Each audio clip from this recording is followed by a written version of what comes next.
I'm going to call to order this meeting of the Wendell Town Board of Commissioners. Welcome. We're happy to have all of you watching virtually. We're going to be led in the Pledge of Allegiance tonight by Police Chief Bill Carter.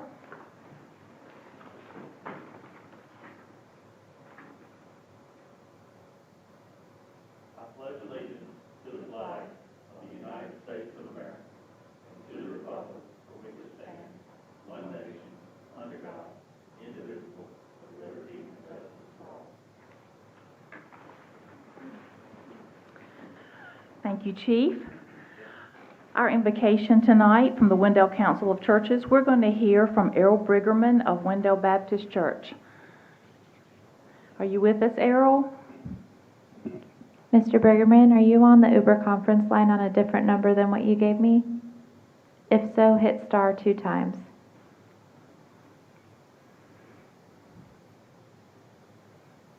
He's not on the call. Okay, these are the trials of the times, I'm afraid, right now. Would someone from the board like to offer the invocation? I'll be happy to. Thank you. Let us pray. Dear Heavenly Father, thank you for this day you blessed us with, and this time we can come together and discuss and make plans for our town for the betterment of everyone. Bless our discussions tonight and our decisions we make. Amen. Thank you so much.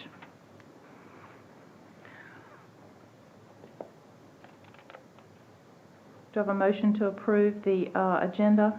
Commissioner Lutz, motion to approve the agenda. All right, we have a motion to approve the agenda. Commissioner Joyner? Aye. Commissioner Deloach? Aye. Commissioner Lutz? Aye. Commissioner Tarnaski? Aye. Commissioner Boyette? Aye. Thank you.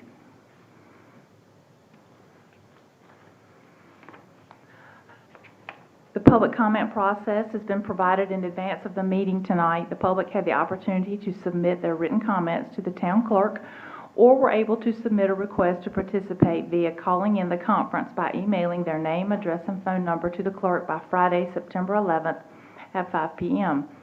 The clerk is going to unmute anyone who's requested to speak in the order of their requests were received, and they have 3 minutes to speak. And I believe we have no one signed up tonight. Is that correct? All right. Do we have a motion to approve the consent agenda? Commissioner Lutz, motion to approve. All right. Commissioner Joyner? Aye. Commissioner Deloach? Aye. Commissioner Lutz? Aye. Commissioner Tarnaski? Aye. And Commissioner Boyette? Aye. Okay, and that passes unanimously as well. All right, moving into item number 4, our recognitions, reports, and presentations. Item 4A is the introduction of Police Accreditation Manager Marie Pilato. We're going to hear from Police Chief Bill Carter.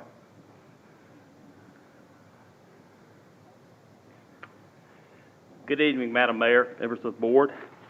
I'm excited to come to you tonight actually with 2 items, so I thought I'd start off with the most exciting first, and that's the addition of our newest staff member, Ms. Marie Pilato. Marie joined us in July 13th of this year as our new accreditation manager. She's a resident of Johnston County, and she graduated from the University of Kansas with a Bachelor's of Arts in Psychology. She's not only going to serve as our accreditation manager, but also assist and manage with the property and evidence room, which is a very critical component of our organization. The good thing is Marie's background in that is a good fit into the accreditation process because she brings almost 12 years of experience in evidence, procedures, and processes when she worked with Overland Park, Kansas, and then after about 10 years there, she resigned to move here to North Carolina and has since called North Carolina home. She's gotten a lot of training in property and evidence, including asset forfeiture, property control, which is very important, collection and preservation of fire evidence, and handling of biologicals.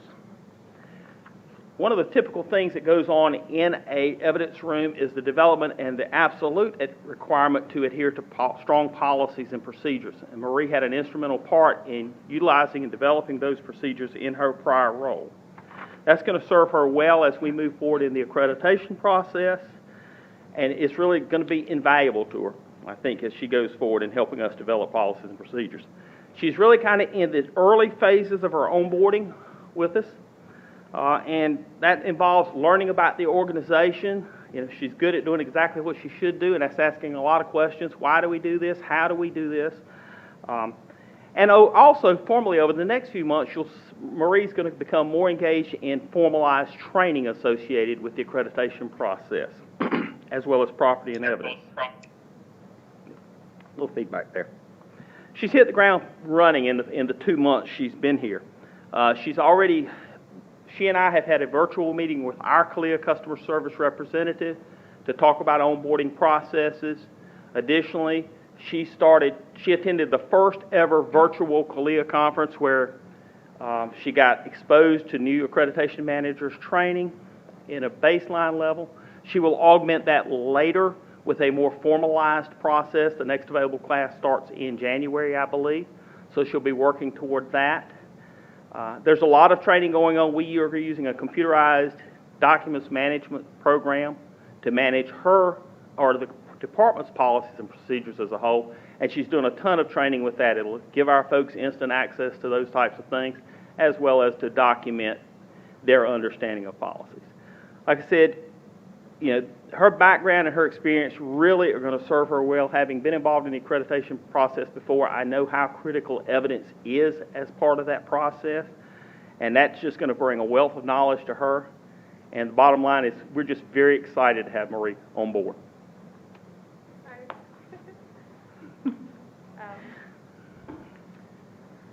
I'm excited to be working with the town of Wendell, and I can't wait to really meet all of you and have conversations, and I'm just really excited to be here and excited to do this job. So thank you very much. You're very welcome. Thank you, and welcome. This is something we've all been wanting to do for quite some time, and hiring you is a big step towards getting us there, so that goal. So thank you so much. We're excited. Thank you. Let me do one thing real quick, sir. Go ahead. You take that. Are we ready to move to 4B? Okay, item 4B is an update on the CALEA law enforcement accreditation process. We're going to hear again from Police Chief Bill Carter. Thank you, Madam Mayor. Yep, it's a logical progression to move right on into the next point, and that is kind of an update on where we are in the accreditation process. Taking us back to February of 2019, I believe we were sitting in Clayton, North Carolina as part of your visioning and planning sessions, and your strategic plan was then aligned specifically for a variety of goals across the town. Goal number 2 of that was public safety and neighborhood improvement. And memory serves me, you all had the opportunity to look at about 9 different programs under that goal, and unanimously the board at that time voted that the number 1 priority for the board was to pursue law enforcement accreditation. Well, we're taking the first big steps. It takes a little while to get there, but we're off and running now. The purpose of law enforcement accreditation, for those that may not be familiar with it, initially the organization was created, CALEA, the Commission on Accreditation of Law Enforcement Agencies, developed a actually international body of standards for law enforcement agencies, and to recognize the professional achievements of those law enforcement agencies by establishing and administering a process where people have the opportunity and organizations have the opportunity to demonstrate they meet those standards. For us, that's a little less than 200 standards that we have to meet, and some of those are multi-phase. Some of those have many parts to them. Marie and I were just meeting this afternoon on one standard that has about 12 different pieces to it. So, 100 is actually quite a few more than that when we move through it.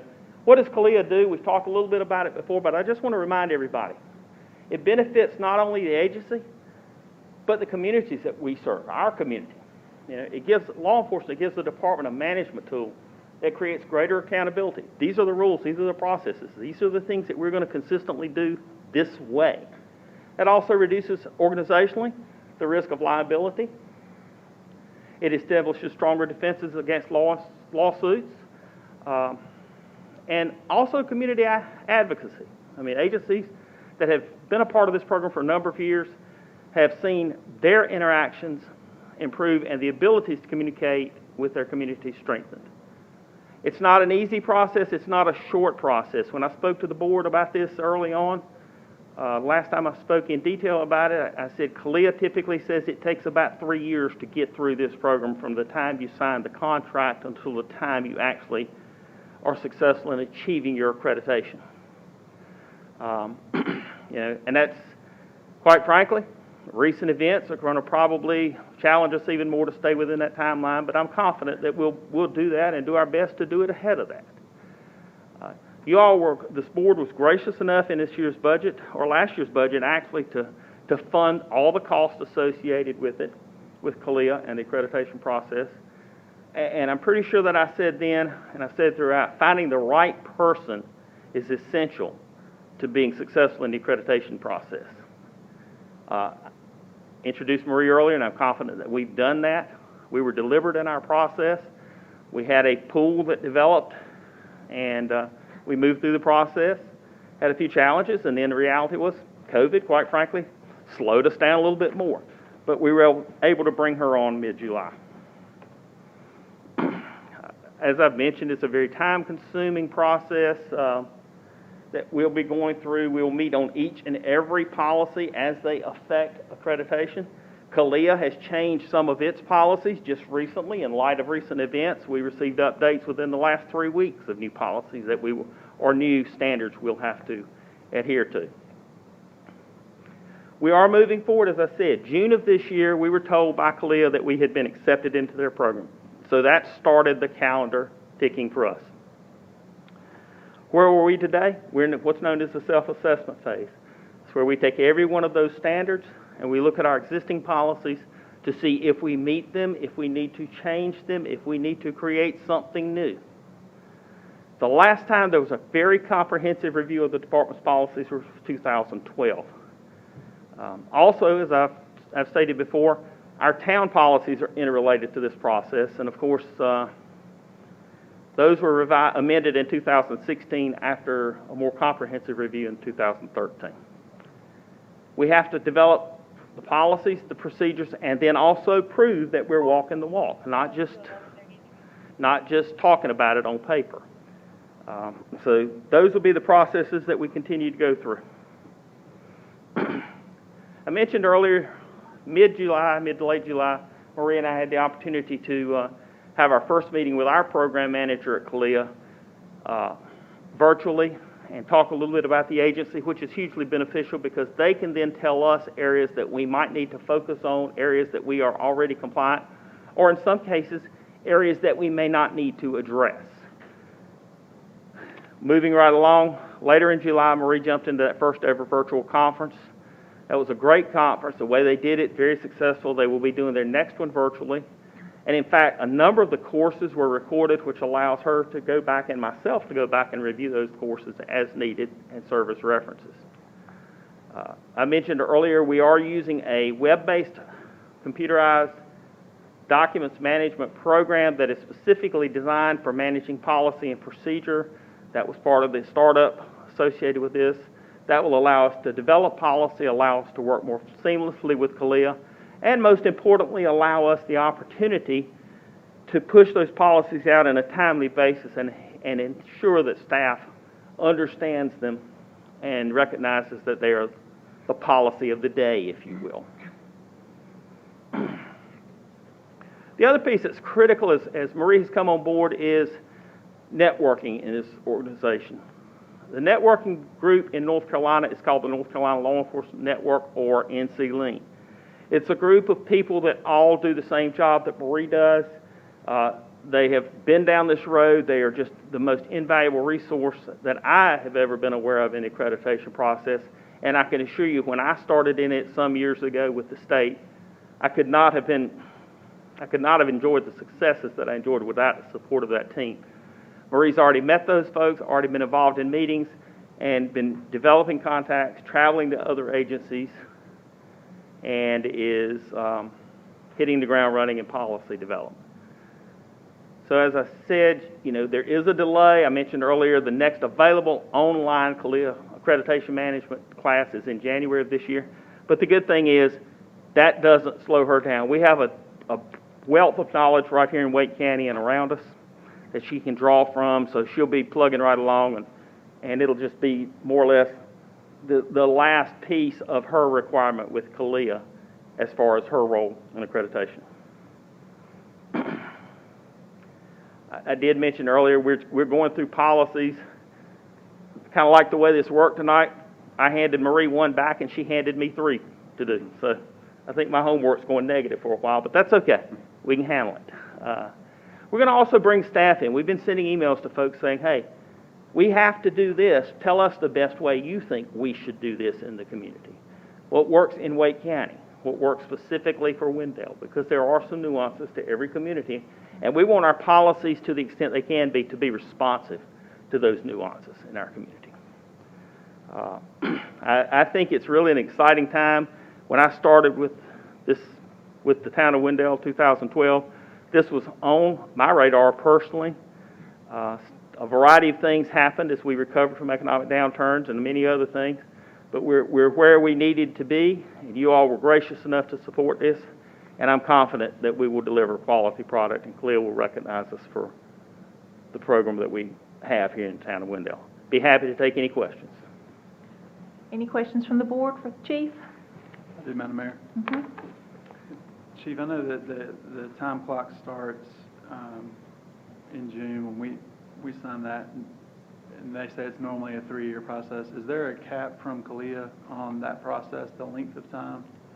They require you to complete the process within 36 months of signing. In extreme circumstances, you can go back if something unusual has happened and seek an exception. The 36 months is just more or less averaged out over time as they've watched organizations go through it. And the only other question I had, and this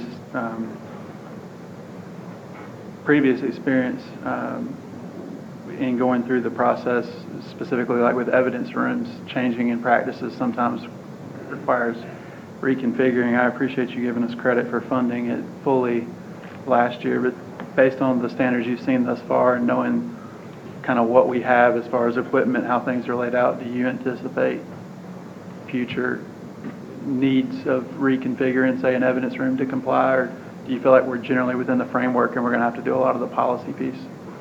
I think at this point I would say we're generally there. We have seen some small issues that we may need to come back to you all with. As far as any large scale, just kind of, oh my goodness, where did this come from? Kalia gives us a lot of latitude on how we satisfy the standards, and we're going to look at the most effective and efficient ways, both practice-wise as well as cost-wise, to achieve them. But if, we're kind of, to your point, Commissioner, we are trying to focus on some of the things that we anticipate might bring costs, so if we see that happen, we can come back in the upcoming budget with it. That's our goal. Yeah. Thank you, sir. Yes. Any other questions from the board, chief? All right, thank you very much. Yes, ma'am. Thank you. Item 4C is a presentation of downtown service comparatives for parking, food trucks, electric vehicle charging, lighting, solid waste service. We're going to hear from Assistant to the Manager Stephanie Smith. Good evening. Good evening. As you mentioned, I'm here tonight to talk to you about a lot of different downtown initiatives. With the growing of our downtown through business development, through projects, we just recently completed the East Campen Row project. Staff has identified the need to bring to the board some information for consideration regarding policies on a number of topics: parking, food trucks, electric vehicle charging, lighting, and solid waste service.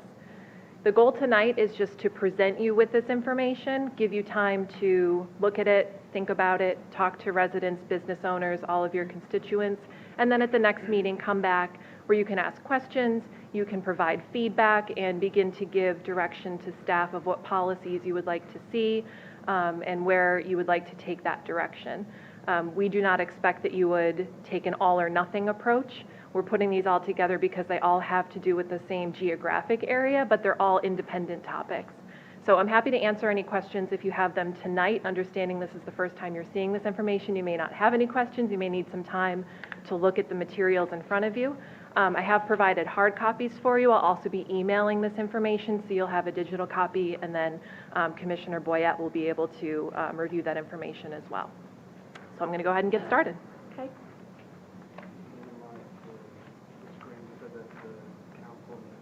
Yep. All right, so just for clarification, the downtown mixed-use zoning district is the area indicated in the red line. Everybody's generally familiar with our downtown area, but this is the zoning district that I'll be referring to. Some of the policy topics are more specific areas in this zoning district, but just wanted to provide that for clarification. So first up is parking. Staff, board members, we've received feedback over time that there are times where people find it difficult to find parking in downtown Wendell where they would like to park, particularly in front of businesses that they want to visit specifically. And there is a need for additional wayfinding signage to indicate where public parking is located. So we will be working with Public Works Department in their existing signage plan to install additional signage after we're getting ready to gear up for leaf season. So after leaf season, when there's a little more capacity to be able to incorporate that. Again, the area impacted is our downtown district, specifically Main Street and the area right off of Main Street. Did a count on approximately the number of spaces that currently exist downtown, and you'll see that listed there. Again, this is approximate. It captures existed public marked parking spaces. It does not include the park and ride lot or private parking, so just as you're considering these different options. We've compiled a few different options for your consideration. We're providing pros and cons for each option. Like I mentioned before, we don't recommend that everything gets incorporated all at once. You'll see that particularly for this item, there's kind of different stages of parking options.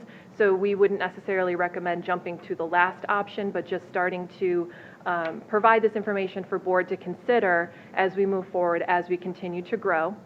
For all the options, the following would be incorporated. We would want to apply would be additional signage to indicate where our new golf cart parking is located, electric vehicle parking, and no parking zones.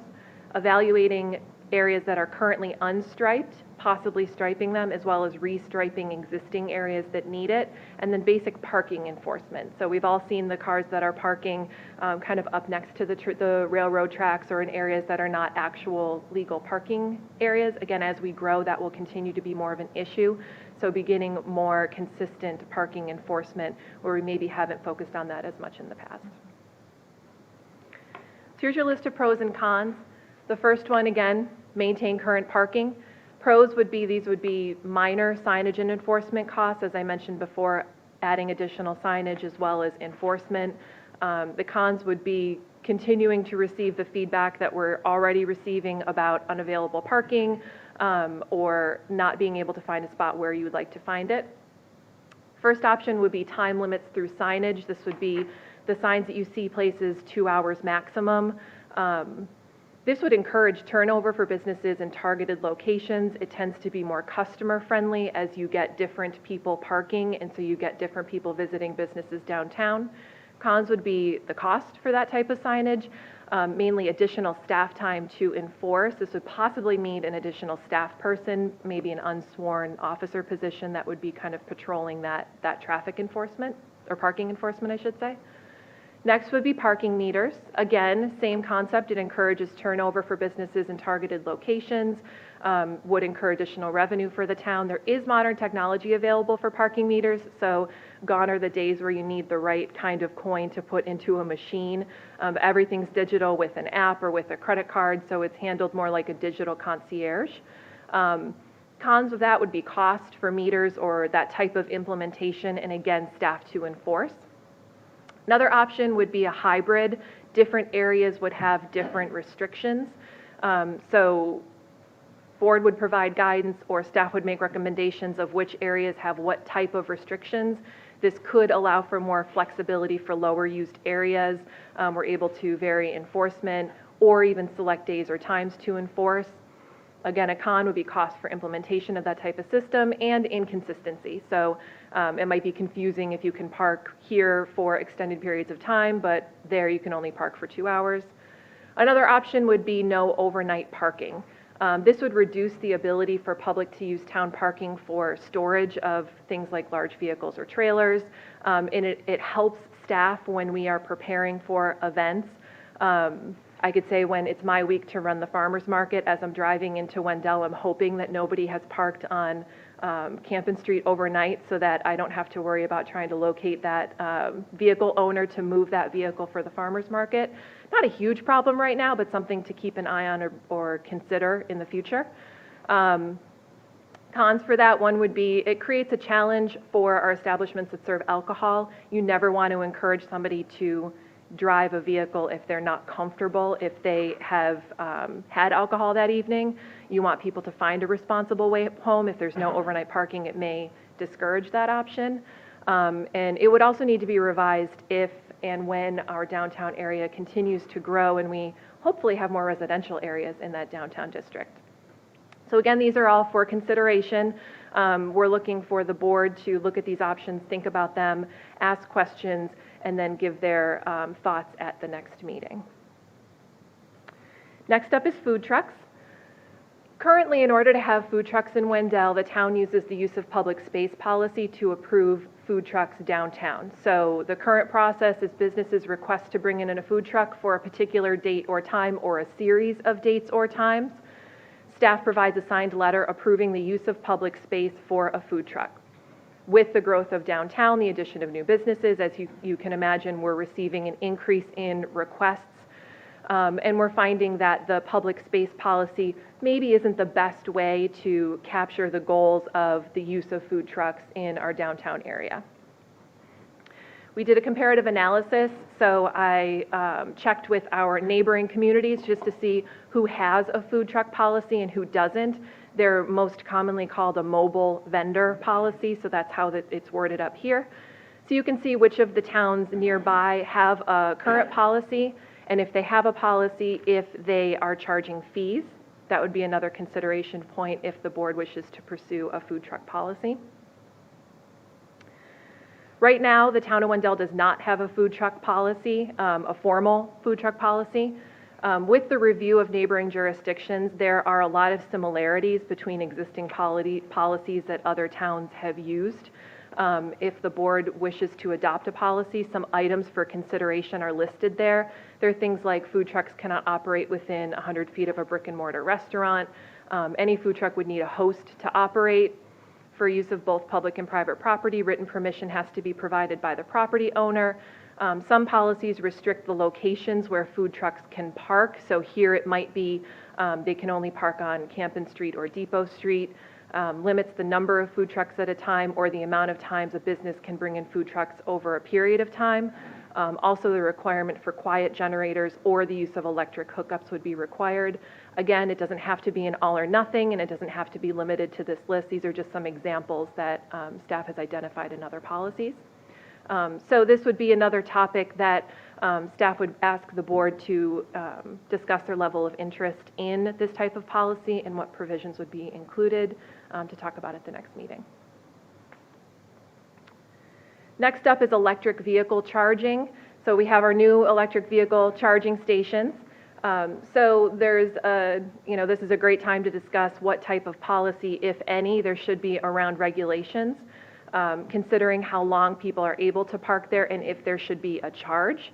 We do have plans to create a web page on the website to let the public know about the availability of the car chargers. One great thing of having these is that you can put this information not only on our website, but there are also sites like PlugShare or ChargePoint, which I'd never heard of because I don't drive an electric vehicle, but they're great resources for people who do. If they're traveling, especially in long distances, they can kind of map their trip and pick places to stop, and that would be a great value add for our community. Bring people from around the region, not just this area, to downtown Wendell and spend some time.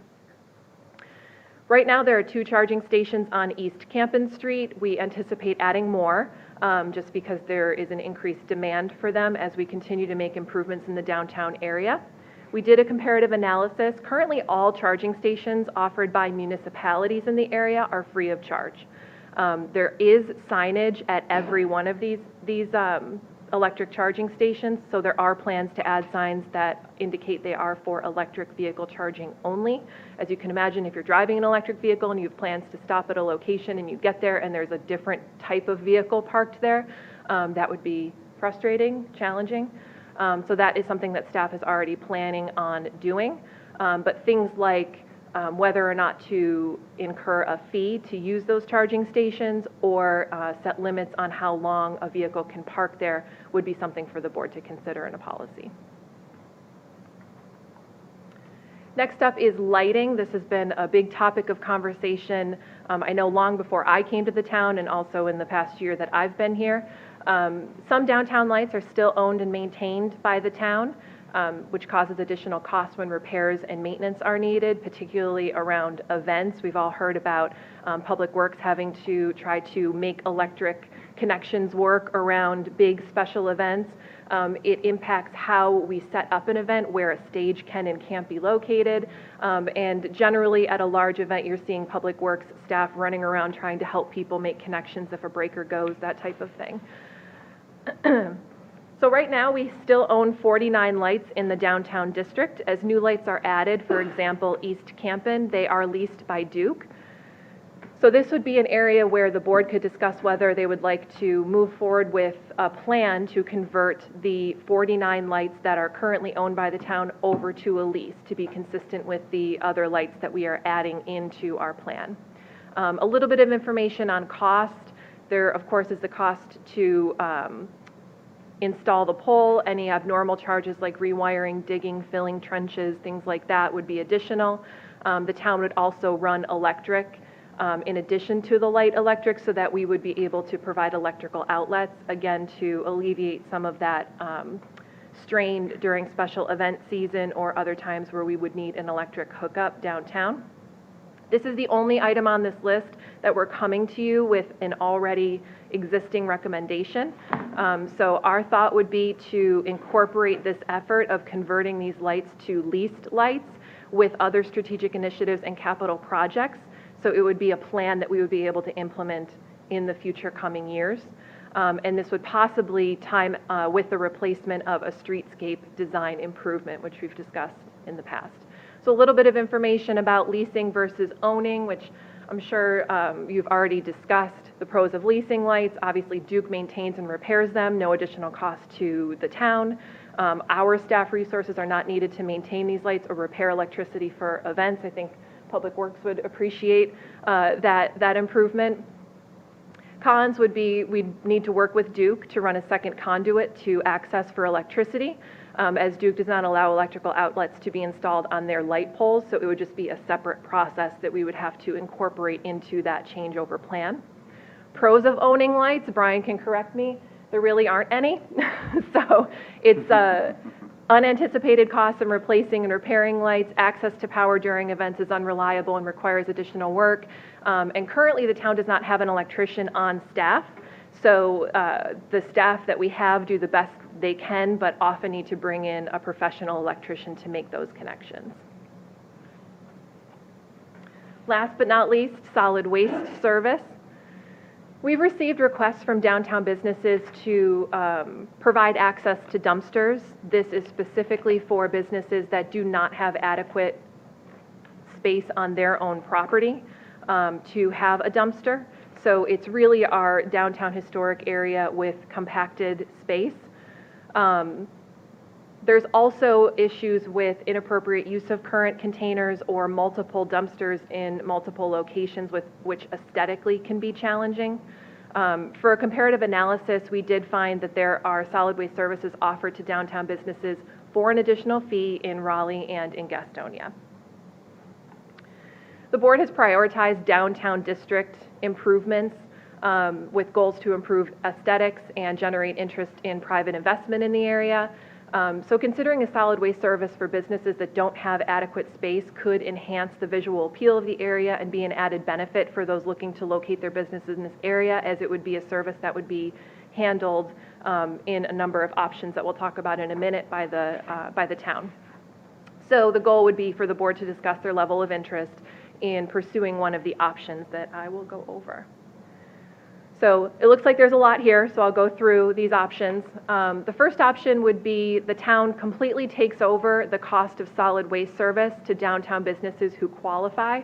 And again, the businesses that qualify would be the ones that have that limited space on their property and really don't have an option to get their own dumpster on their property in close proximity. Option 1B, very similar, but we understand that the tax value of the taxes collected by downtown businesses would offset those incurred costs. So you make more of a correlation between that tax revenue and the expense that the town would take on.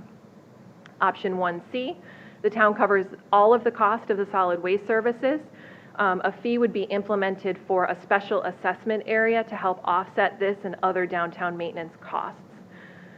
So this would be collecting a fee from certain businesses who qualify in exchange for this service. It wouldn't necessarily cover 100% of the costs that the town would be taking on, but it would offset that fee. If there are extra revenues that would be collected, they could be directed in other maintenance areas.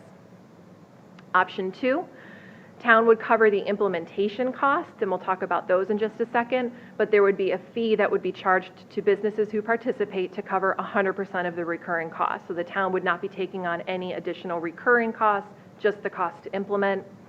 Option 2B, again, the town would cover the implementation cost and then charge a fee to businesses who participate to cover some of the recurring costs. So instead of 100%, it would be a lower fee to offset some of that cost that the town would take on. Option 2C, the town covers implementation costs and charges businesses what they would have paid for their own dumpster service and covers remaining costs.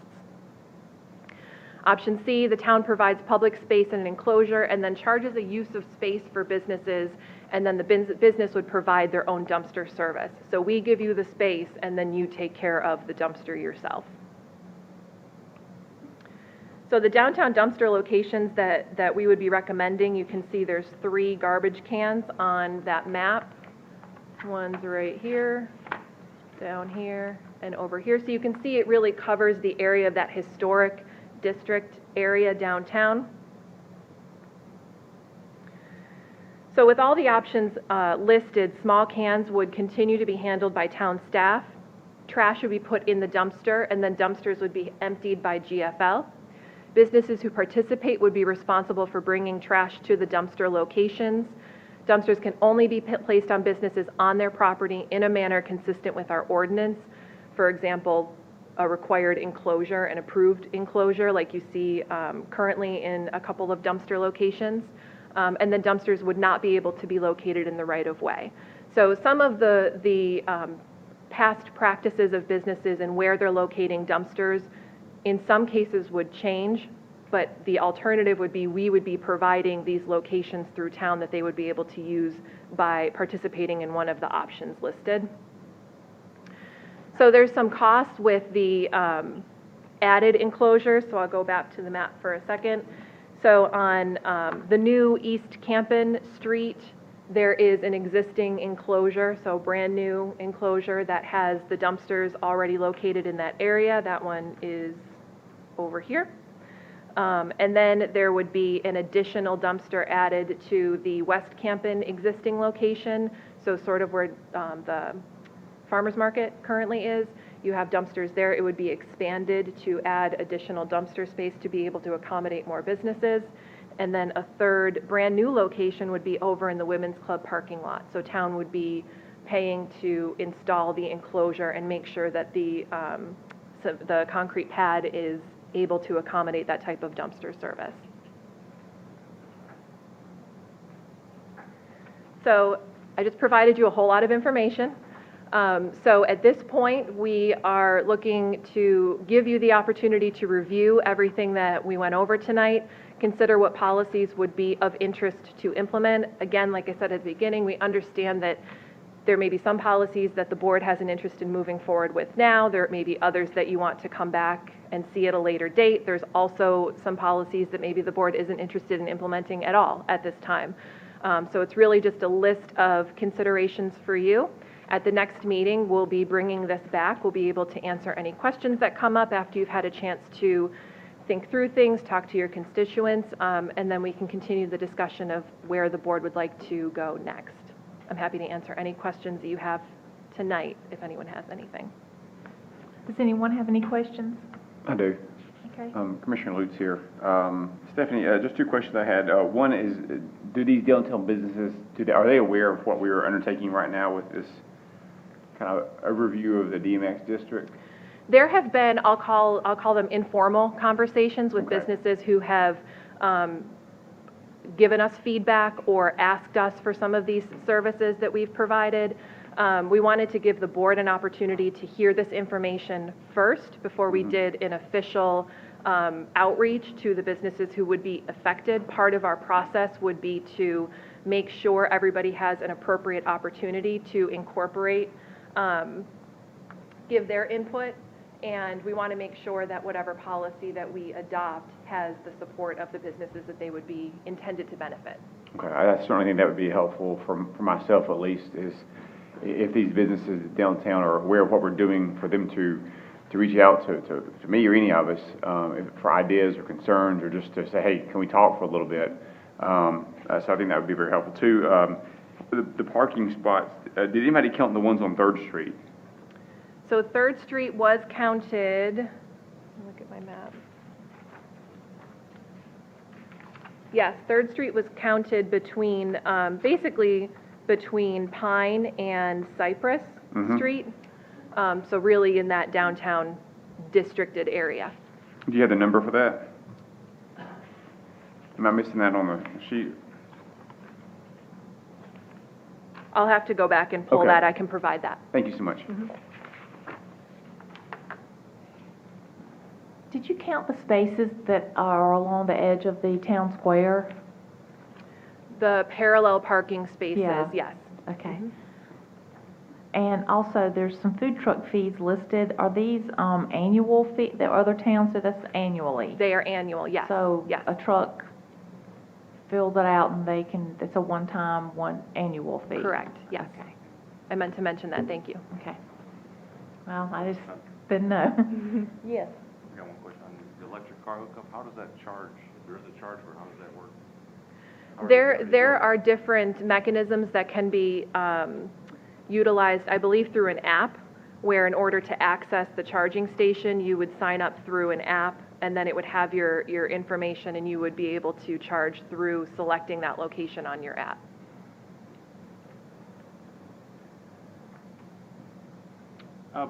Commissioner DeLoach, I'd piggyback on what Commissioner Lutz said.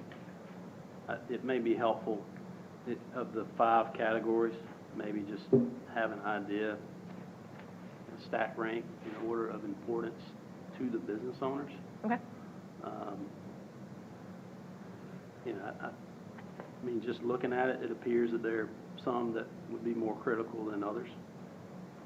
But I think it would be nice to have the feedback ahead of time. Okay.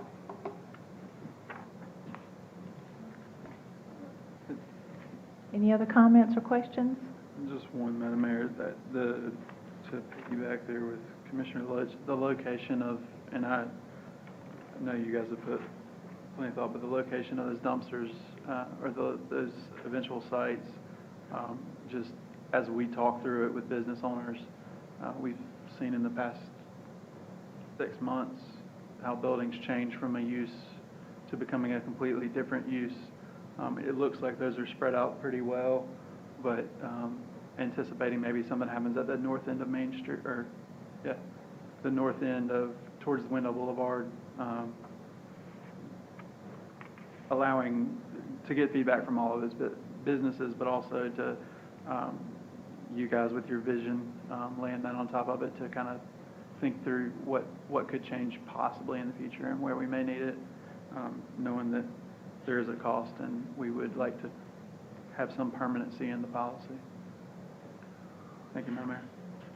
I do have one more Yeah, go quick ahead. question. Commissioner DeLoach, as far as solid waste goes, based on the increased traffic downtown, obviously we've got more businesses, more restaurants.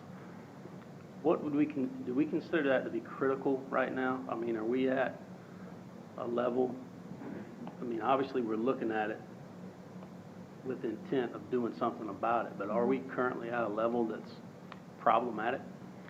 Trash in downtown? I can say that currently there are our public works staff empty the cans that are downtown 3 times a week. That will continue to increase as we see more people downtown. Currently, some businesses who don't have easy access to a dumpster are putting their trash into those cans that are meant for public use. So that's one of the issues that we would be looking to resolve by providing dumpster access.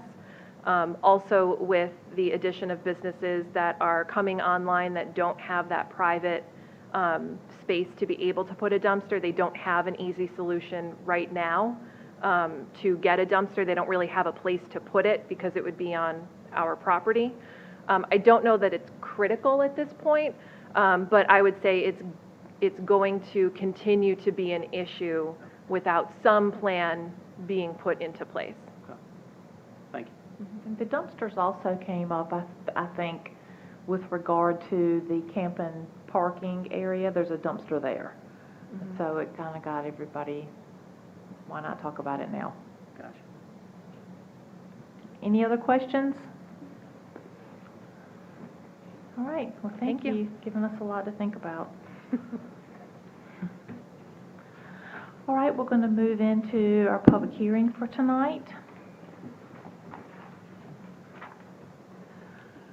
The public comment process has been provided in advance of the meeting. The public had the opportunity to submit written comments to the town clerk or were able to submit a request to participate via calling in the conference by emailing their name, address, and phone number to the clerk by Friday, September 11th at 5 p.m.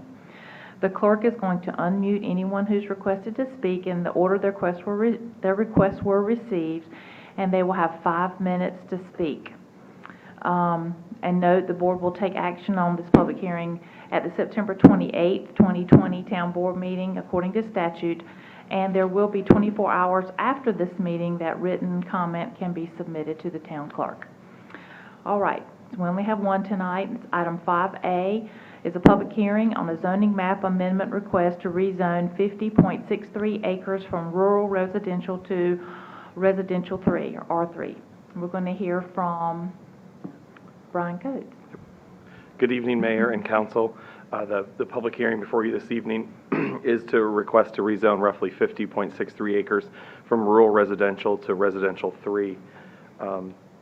We're asking you to conduct the public hearing tonight. Your decision will be considered for consideration on September 28th at that meeting. The applicant's requesting to rezone the 50 acres. The land is currently in our town's extraterritorial jurisdiction, otherwise known as ETJ. And a little history on this: in March 2019, a conditional district request was proposed at this location, was recommended for denial by the planning board, mostly due to challenges with the site access. In November 2019, the planning board approved a request by the current applicant to rezone the property to R2. That request was withdrawn and before proceeding to town board. So the application that's before you tonight, the applicant's requesting a rezoning to R3 that is not part of a conditional district, and issues regarding access to the site have been resolved by a deed that was provided. This type of rezoning allows for all permitted uses which are in the R3 zoning district. That's part of your packet. You can see all the potential uses on the property. The applicant's intent is to build a subdivision, but we have to take into account all the uses in that zoning district. Location: the property is located the east side of Eagle Rock Road along the north side of the railway. The address is 0 Eagle Rock. All properties that don't have a building or anything like that, they have 0 as their address. So we do get some questions from time to time on that 0 being used. Current zoning is RR. Roughly RR zoning, you can do 25,000 square foot lots. In an R3 zoning, you can do a 10,000 square foot lot. The land is in our ETJ. Current property owner is 520 State Street LLC. They also had a rezoning before you last month. The applicant's Amanda Bambrick with Morningstar Law Firm, and the applicant does have a PowerPoint that they'd like to give tonight. Surrounding districts, there's a mix of zoning in this area. Just north of this area, short distance, is the Anderson Farm subdivision, which is an R4. There was a recent rezoning north of here as well. That's an R4. South of here, it's rural residential, RA, different zonings based on being in the ETJ. Some zoning history. The property is located in the town's ETJ and is zoned RR. The surrounding properties have a mix. As I mentioned, lot size, the RR district does allow for a minimum 25,000 square foot lot. R3 allows for 10,000. And just to keep this in reference, the Anderson Farm subdivision, which is a few parcels north, allows for 6,000 square foot lots. So there really is quite a range of lot size in those zoning districts. R3 has some minimum standards that if this rezoning were approved, the rezoning is not a conditional district, so they do need to meet all of our standards in the UDO. So the minimum 60-foot lot width, 25-foot front setback, and then the lot width side setback needs to be 20% of the lot width combined, so that can vary a little bit. 20-foot rear setback, and the max height is 3 stories. Current zoning map. You can see the area in light green, the parcels highlighted in red. You can see roughly about 40% of the property is in the floodplain and is really not buildable. It's part of Buffalo Creek. Comprehensive plan. The Wendell Comp Plan identifies this area as S4, controlled growth, and it's partly in a neighborhood center. S4 allows for a mix of residential uses. It's kind of where we encourage municipal growth. It also includes the use of some commercial and civic uses, which could be surrounded by a mix of housing type that decrease in density as you get further from that commercial core. Neighborhood centers are intended to be mixed use, serving surrounding neighborhoods with retail, civic, and higher density. R4 also allows for some potential industrial uses, retail, as a mix of uses. Framework plan, you can see the yellow is the S4 control district, and then it is circular, so you see the neighborhood center. Planning Board's recommendation at their July 20th, 2020 meeting, the Planning Board voted 7-1 to recommend approval of the requested zoning map amendment. Statement of consistency, that the request zoning map is consistent with the recommended uses outlined in the Wendell Comp Plan for the S4 sector and is reasonable to be consistent with the adjoining zoning districts. The applicant has provided their justification. As Wendell continues to experience population growth, they feel this rezoning will provide for a range of housing opportunities and provide very little impact on our level of town services and diversify our tax base. Staff at this time is recommending approval of the rezoning, as we have to take into account that density, which is allowed according to the comp plan, and we can field any questions that you do have. The applicant, I know, has a PowerPoint they'd like to give, and I know there's a few neighbors who would like to speak as well. Yeah. All right, any questions real quick from the board? I have one question. Commissioner Lucia, Brian, in your discussion, and we can defer this to later if we want to, they had R2, you said the end of last year, and then they came back and they were kind of R3. Was there any kind of reason in their changing that you're aware of? I'll let the applicant That's answer fine. that question. Okay. Is that it? That's all. Yes, ma'am. Thank you. All right, I'm going to open the public hearing, and we'll hear from the applicant. Amanda, if you want to share your screen, we can. Okay, can you hear me? Yes, ma'am. Okay, great. I'm operating a phone and 2 computer screens, and I'm sharing a screen, and it's a lot. All right, so are you able to see my screen? Not yet. There we Yes. Eric, yes. Yes, we can. Okay, fantastic. So obviously, if I need to stop or slow down or if something isn't popping up, just let me know, and I will do my best. So it's great to see everybody tonight. My name is Amanda Bambrick. I'm an attorney at the Morningstar Law Group based out of Raleigh, but have done some work over time in Wendell and other jurisdictions a little farther east in North Carolina. I also have on the phone Wyatt Bone, who is an engineer with Bowler Engineering, and Ryanel Stevenson, who is a traffic engineer at Ramey Kemp. They're both here, as well as myself, to answer any questions that y'all have as I go through my presentation. And I will definitely speak to the question that was just raised as I go through these slides. And if you need to stop me or have any questions, just let me know. So basically, a little bit of the project timeline. My office, sorry, I'm being told that my sound quality is not great. Are you guys hearing me okay still? Yeah, this is perfect. Yeah, we can hear you. Okay. So our office has been involved in this project since roughly May of 2019. Prior to that time, a previous developer had commenced the rezoning case and had taken the project somewhat through the process. They got through TRC, but for a variety of reasons that I won't belabor here, we felt like the quality of the presentations that they had provided were not, what we really were interested in. So the owner of the property decided to take the project on itself and in a totally different direction. I can't recall which commissioner asked, but part of the reason for the change in the designation was fully sort of due to market conditions and a moderate concern and an uptick in construction costs that was playing out with some of the uncertainty at the end of the year, and then certainly over our COVID period. I guess he ran some economics and he still wants to do residential in this market, but thought that a slight uptick in density would be helpful to offset some of that uncertainty. So that's kind of where we went. That was really the sole reason for that change. And then, as you heard, the Wendell Planning Board recommended approval by a 7-to-1 margin on July 20th. Brian has consistently done a great job, so I'm not going to be too repetitive here. But again, it's almost 51 acres.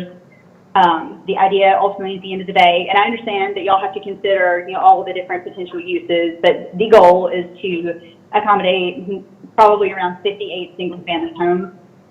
As this map, I think, illustrates, of 50 acres, really only about 26 are fully developable. You can see there's pretty extensive wetlands there and the presence of the stream. So to some degree, with the buffers that we have to do, we're going to have to pretty much strategically limit what can actually go on the site, as would any developer that comes in with the site in the future. So given that, this is a potential site plan. Again, I know it's not dispositive here, but this is a basic layout that Bowler has put together, taking into account and frankly correcting some of the errors the prior developer made in street length and things like that, and making sure to follow more carefully the Wendell ordinance and sort of spacing these things out. So that's the goal at the end of the day. As Brian also mentioned, you can see the zoning here is pretty much exactly in harmony, we feel, with what's already out there. There's R3 to the south, R4 to the north. I mean, and that's not that far from us, and that's been approved for 200 homes. R3 and 4 down the road, and obviously as you get closer to downtown, more commercial and mixed-use designations. The big elephant in the room, as we'll talk about, and I know the neighbor may talk about, is traffic. We have, even though it's slightly not how we would typically do the rezoning process, we've heavily dived into the traffic piece kind of early and often. We have met with DOT and the neighbors representative in the field back in fall of 2019 on site. I know, and I'm not going to speak for Wendell, but he's had subsequent multiple communications with NCDOT and the applicants, our traffic engineers. DOT is certainly well aware of the situation. They're aware of the site and they're aware of the access here, and we have discussed access and site distance with them. And what I want to say, and I'll probably say it more than once, is we know that we're, being at the beginning of a rezoning, we know that we're at the start of this process. We know that we're going to have to work with numerous state agencies, DOT for sure. We're already working with DOT, and as well as the town of Wendell, to come up with a solution that's workable out here. We're obviously not pulling driveway permits right now. It's way too premature at this point until we figure out how we're proceeding in the zoning context. But we know that we're going to have to do those things. We know that DOT is going to probably make requests of us, and we're fully prepared for an anticipation of that. And again, if, as we finish this, there are more specific technical traffic questions, I'm going to defer to Ryan because I only moonlight as an engineer on the weekends. But basically, my understanding is that the site's only supposed to generate about a trip a minute. The trips, as he calculated, were only half of what the threshold would be to trigger a full TIA. It's really not that many trips. We know, again, in the driveway permit with the state, the driveway and its design will have to be adequate for access and circulation. And we believe that surrounding roads do have adequate capacity at this time to accommodate the number of trips.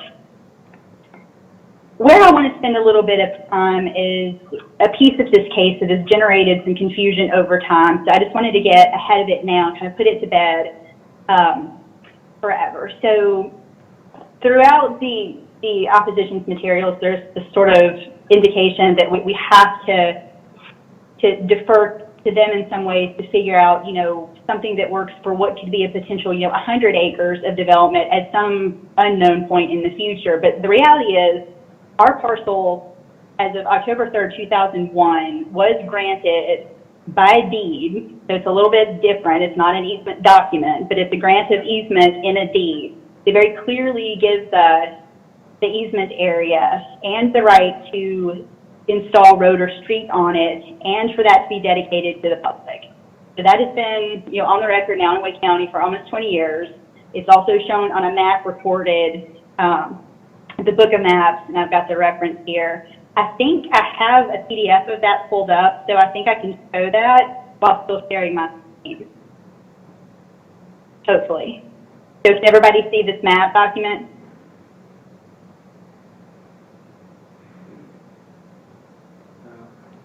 No. I don't think so.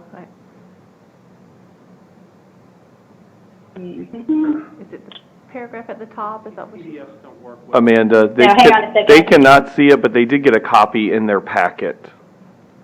Okay, perfect. I don't have to go to it. But again, so there's a map, it's on the record. And this was, a grant during some of the estate planning process from the Anderson family to one of my client's predecessors in title.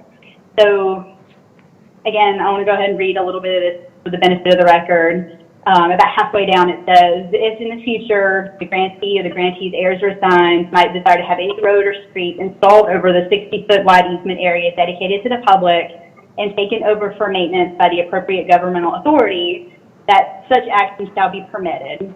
And also critically important, I think, of what we'll hear tonight is that it says in the record, this shall in no way limit grantor or grantor's heirs and assigns rights to use or improve the easement area.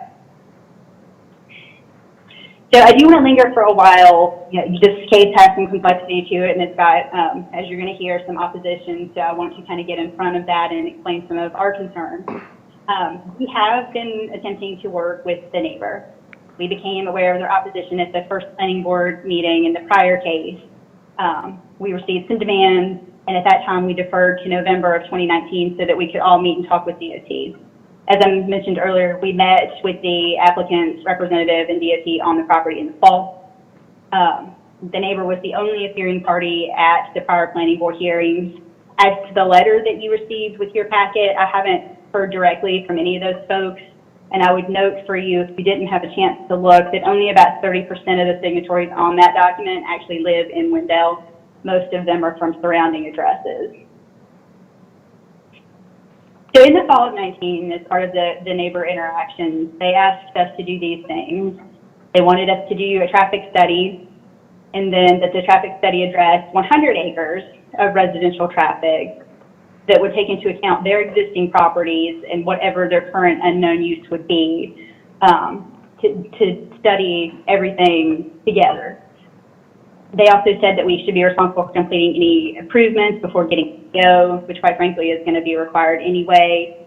If in number 4, if the improvements were too expensive for the project, we were allowed to withdraw our rezoning request. The next condition became mooted because we corrected the cul-de-sac length from the prior applicant. Amanda, just to let you know, you stopped sharing your screen, so if you want to hit share again, that might be helpful for the board. Okay.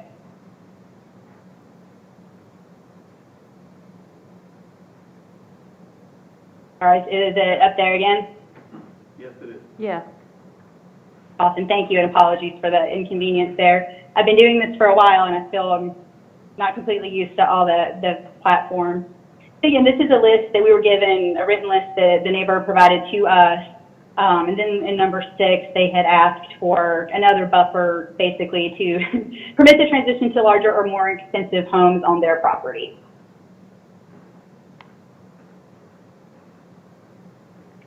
So, and we can answer any questions you have, but we believe then and continue to believe that traffic is really not the motivating factor here.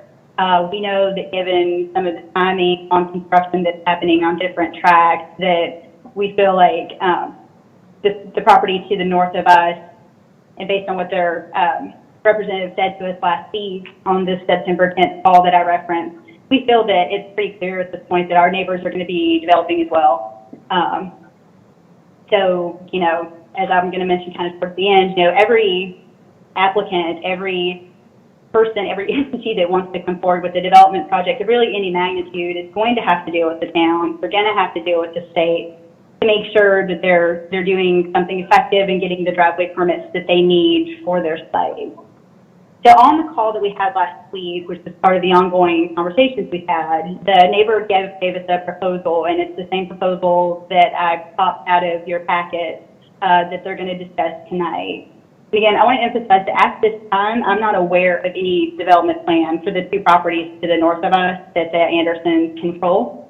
But what they basically asked is, if and when they develop those tracts to the north, that we will abandon the easement, and then whatever access they construct with whatever their project is, we'll be using that instead.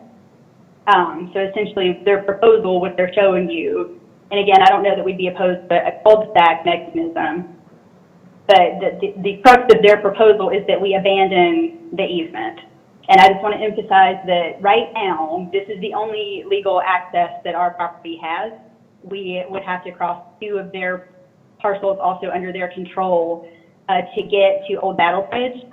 And so this is really like all we have. And in North Carolina, it's not legal to completely deny access and landlock a parcel. So we feel like it's the existence and the location of the easement. It's really not these other issues that will be discussed. We know they don't like the location of this easement. So like I just said, this is our property's only access point. Yeah, I wasn't even involved, obviously, with this site when any of that happened, but it's a legal instrument granting our access. And what their letter really says is they want to understand that we're going to take quote unquote real steps to make sure that they have access to Eagle Rock Road in the future for their development, and that our property would be developed using this, again, validly granted access easement in such a way that future access will be made difficult or impossible. I mean, I would argue, that the language of the deed itself gives them ongoing rights to use the easement area. What it really comes down to, and again, I don't blame them, right? I mean, we're all, we're not working for free, but their representative didn't indicate on this call we had last week that it's basically, I think, the location of the easement is preventing them from maximizing the number of lots they subdivide out of their property. And then the rest of the conversation focused more on buffer to distinguish the potential price point. And all of that aside to some point, we've analyzed the proposal, we walked it back to our client, I tried to put on my, let's figure this out, because over, the past 15 years of my career, and I know their representative, I've tried to work hard with neighbors to figure out something that makes sense. But on this case, we've been given these requests and just general dislike, and this particular request produces a lot of uncertainty for our development. So for example, if this proposal went into effect now, and we develop now and they develop in 10 years, the homeowners that we have living on the site would be expected to completely change their ingress and egress from their house, as currently projected, to some sort of unknown point in the future. I also feel like we wouldn't really have a quote-unquote front door into the subdivision, because we would be routing all of our traffic, to parcels to the north, and I'm still not sure what that would even look like. And we would have to put together some sort of legal mechanism for abandoning the easement and establishing new access by negotiating with this neighbor. I also can't control what would do in the future under this proposal, if they rezone to commercial, or if the parcel would be sold separately, and all of a sudden, again, I don't know if necessarily this be dedication. I can't predict what this sort of proposal looks like in the future, depending on how they decide to develop their property, which is not my, it's not my basis to say what they do. Again, this easement has been there for almost 20 years. Our development is moving a little bit faster. I can't control the circumstances under which the easement was put there. And I feel like despite all the, what I'm calling dust, I mean, the very basic story is that this is a low-density, single-family residential project, kind of really at the outset, at the beginning of the development approvals process. We know that we're going to have to work with different team members to come up with something that the town and DOT are comfortable with. I just feel like, there's this ongoing kind of undertone here that we have to agree on a plan that will work for both properties now and in the future. And again, I don't know really how to work with that type of kind of open-ended request that creates so much uncertainty for my client when we own the property now. And if that was really the case, all adjacent properties in rezoning cases would be held hostage, depending 100% on the unknown development plans of future sites. And again, you know this, and I have to say it because I'm on the record, but rezoning regulations are to be made with reasonable consideration, character of the district, suitability for particular uses, and a view of conserving the value, encouraging the most appropriate uses of land throughout the city. We saw for Brian's map in mind, there's this zoning designation that already exists. There are, in fact, higher density designations not very far at all from where this property is located. Like I've said, it's a general rezoning. It's not a site plan approval. We know that we've got many other steps to go. DOT, like I said, has been well aware of this site. They've been in contact with us. But it's their job and the town's job to determine the extent of the requirements here, not the neighbor and her broker. I'll emphasize it one last time. I don't see how under the terms of the existing deed that they are going to lose access to Eagle Rock, because the terms of the easement language require them to be able to access it also. And we know that they have access by land that they control now up to Old Battle Bridge directly. We've had conversations. Like I said, I've always taken the stance that these conversations are important, and they are, and they have been in this case. We just haven't gotten to a resolution that gives us any sort of certainty, and we feel like the things that they are worried about losing aren't going to happen because of the legal document already in place, and we feel like it has more to do with the location of the easement and what their plans are going to be for the project and their project in the future. So at the end of the day, and I'm going to stop off for questions and so the consultants can talk if they need to, but we feel like the existing area, the relatively low impact of the project based on the existing site constraints, and we know there's no vote today, but we respectfully request that at the end of the day you vote in favor of our request. And we are very dedicated. We've spoken to the town often. We've spoken to DOT often. We will work to the full extent of our abilities with DOT and Wendell to create a safe and vibrant project that already fits within the character of this particular area. So that is my PowerPoint. Am I still sharing, or did I manage to unshare? You just unshared it.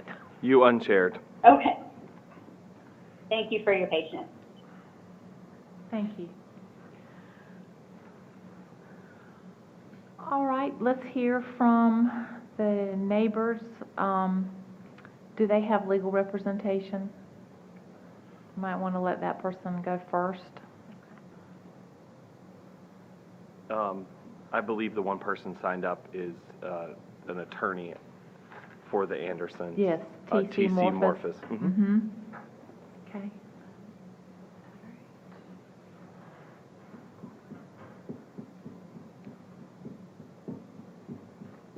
Can you hear me? Yes, we can.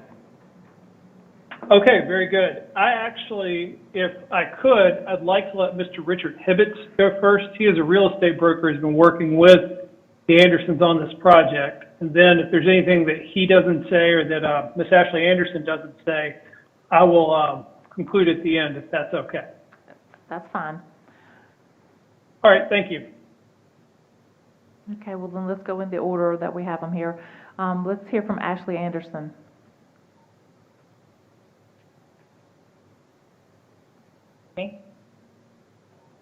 Ashley, you're unmuted. Thank you. Good evening.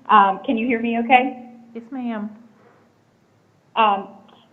Thank you, Madam Mayor and members of the board, for your consideration of our letter and some other information we submitted last week. As you know, we're the 7th generation to farm our property in Eagle Rock, and years ago, we would have never imagined residential development of this magnitude in the area.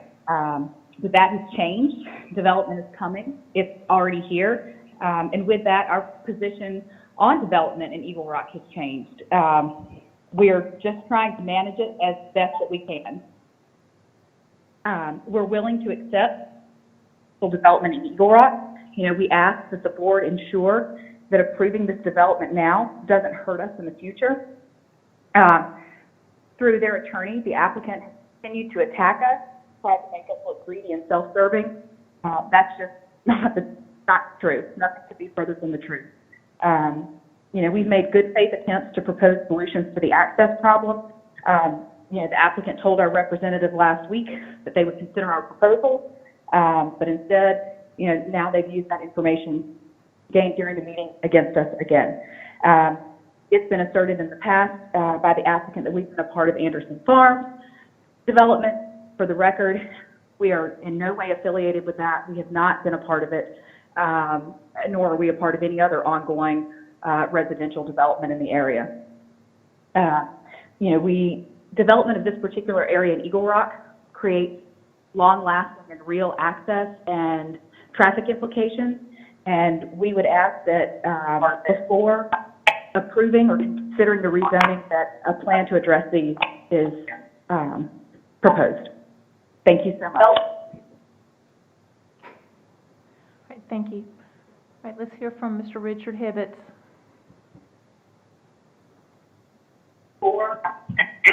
Mr. Hibbets, you've been unmuted. Hello. Good evening. Good evening. Am I on the line? You are. I'm sorry. The tape is delayed, so I'm a little behind. Thank you for taking your time about this matter. And one thing that concerns me is we're taking so much time with something that there are so few real issues to deal with. The Andersons, Malou Andersons, are not objecting to the use of the property. They are not objecting to the increase in density from the proposed density of R2 to R3 from last winter to now. The family has granted the easement to the owner, the previous owner of the property.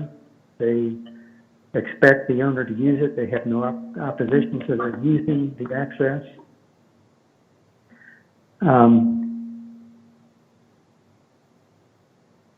So why are we taking your time with all this? And I think to cut to the really short matter of this, we're doing it because your code does not allow us input at the part of the design process that is more appropriate to these kind of comments. I think Amanda's exactly right. Trying to design something in a public forum is just nuts. All the things that she mentioned that have to be considered, there's no way to do that. The only way that you can do it is work together to understand what one side's issues are and what the other side's issue are, and come up with different ways to do things and recognize when they don't work and try something else. So we are here at this time asking y'all to let us have some input, and she specifically said in her comments that we don't, that she is not going to talk to us. She's going to rely upon the town planning department and the NCDOT to figure out how this intersection should be dealt with. And we also share the access easement. So we are a party to the design of this intersection, but we are being specifically excluded. I can go into detail about the complication, how complicated the intersection is, but you know that. We got 500 signatures from people who use the intersection in 2 days saying, you know, it'd be nice if this thing were not any more difficult to deal with than it is now. And like Amanda said, you know, a lot of them are not from Wendell. This intersection is not in the town of Wendell, but a lot of people who work and travel through Wendell use it.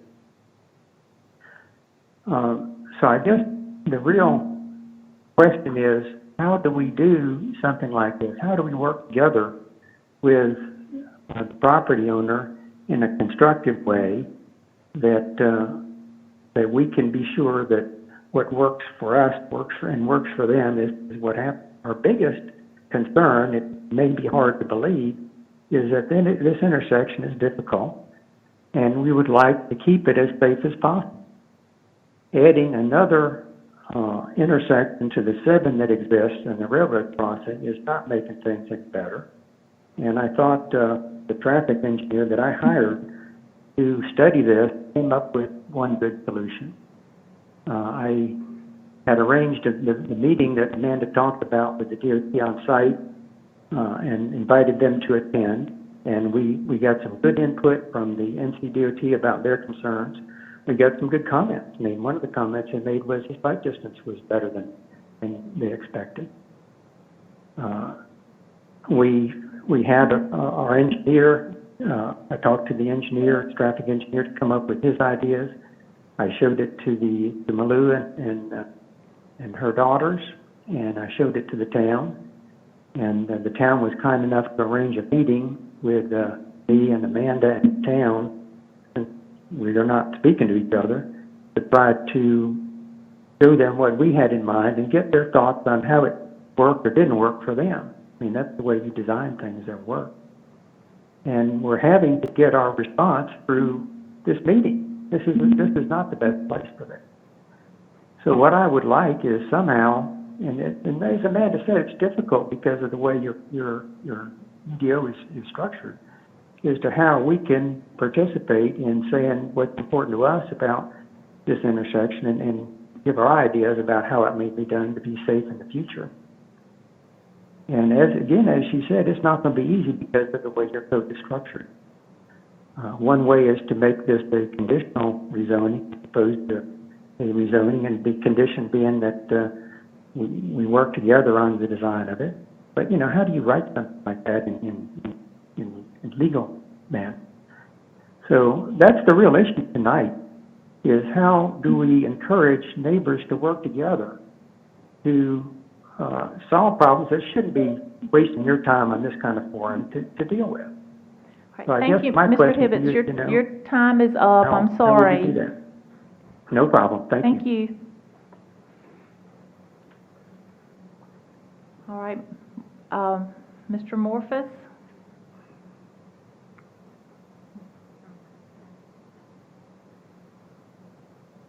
Hello? Hello? Okay. Can everyone hear me? Yes.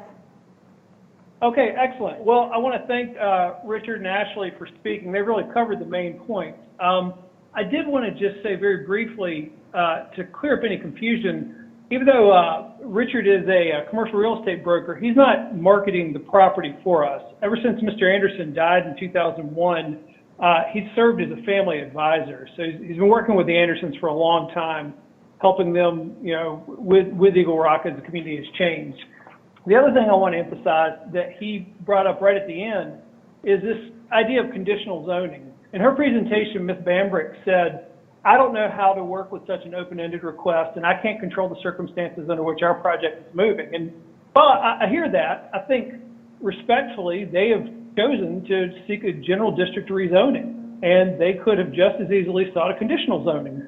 The conditional zoning, as you all know, you could add conditions, and they could put a drawing in that shows how access is going to be handled. And maybe we wouldn't like it, maybe we complain about that too, but at least we could see something rather than having to take it on faith while they're seeking a general district rezoning. So our specific ask is that you all either delay voting on this until some kind of understanding between the landowners can be resolved, or you deny the rezoning outright and tell them, we like the project, we think you should come back, we want to see growth in Wendell, but you need to do it through conditional zoning. So those are really all the comments we have, but of course, all three of us are happy to answer any questions that you might have. Thank you. Thank you. So just a staff response. The town of Wendell UDO, any straight rezoning that comes through like this needs to meet all of our regulations that are in the UDO. Also, our code requires in the transportation section of the UDO stubs to neighboring properties, which would be part of any project that gets approved on this site. So just to clarify, there are some things that they have to do through the process, and all subdivisions and site plans go through TRC review, which includes DOT, fire, emergency services, all those Right. departments. Are there any other questions from the board for anyone? Yes. Yeah, Brian, I'm going to start with you, and if we should defer to someone else, you can advise me of that. I understand, and looking at this, I'm going to call it a triangle, although my daughter would tell me it's got more than 3 sides. That comes to a point here. I can see where that's a tough, the skinniest portion, and that's a tough place to access. Can you explain to me, is the limitation of the property to the north access to Eagle Rock or access? I'm trying to understand, in reading that deed, it appears that there's a path kind of up the middle. I'm trying to understand. I'll let Amanda answer that from the applicant. You're muted, Amanda. Okay. My Go phone says You're good now. Can you hear me now? Yep. Okay, thanks. I think there's a slight delay. So at present, we only own the one parcel. That 60-foot easement that was granted by the deed is the only access out that we have to any road.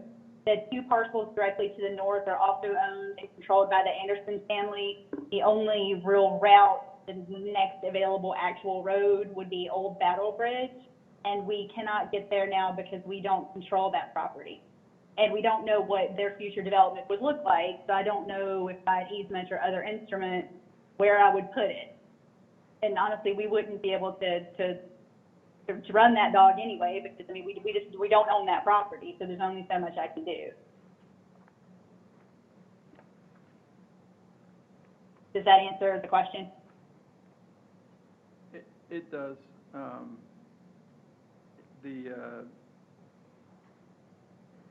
I think I'm agreeing with everyone in this process of this is I don't know how we got to this intersection configuration, but let's hope the winds of time never do it again. I see the complications there, but I also see a substantial amount of opportunity here in some of these roads being less utilized than others, as well as For sure. other options. I would. And DOT will determine if any of those roads are adjusted or closed, possibly during their analysis of a driveway permit. That could be part of what happens. Some of that intersection does go away. During the process that normally would occur after this date and usually would occur after this date. Yes. Thank you.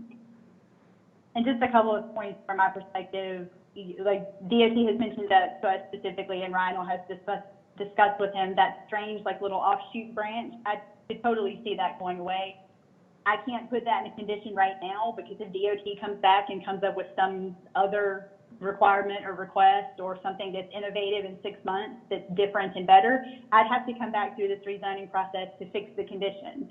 So it's not a desire to circumvent other people. It's just, I know for a fact that at the end of the day, DOT is going to look at these things and are going to make that determination.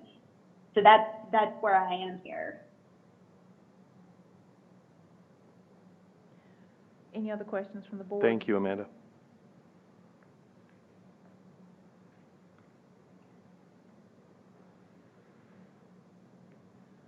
All All right, we'll close the public hearing if there's no further questions, and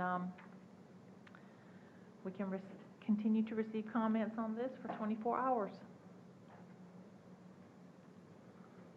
Madam Mayor, if I might, I've just, and I know that you did this at our last meeting actually on a similar issue, but I would encourage all parties to continue to attempt to work together to find a, to the degree that you so desire. It certainly makes the process a lot easier, and it certainly gets us to better outcomes. New ideas coming to the table are helpful, but so are the old ideas of folks that have seen the traffic flow. And I'd certainly appreciate any efforts that could be made by either party.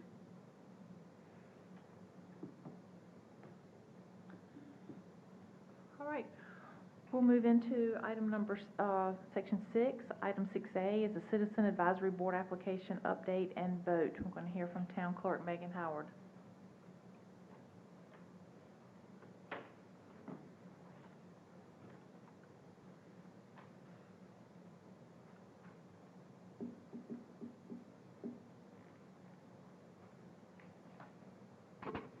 Thank you, Madam Mayor, members of the board. The town board is asked tonight to vote for 2 applicants to fill 2 in-town Parks and Recreation Commission vacancies, and also 1 of 4 vacancies on the tree board.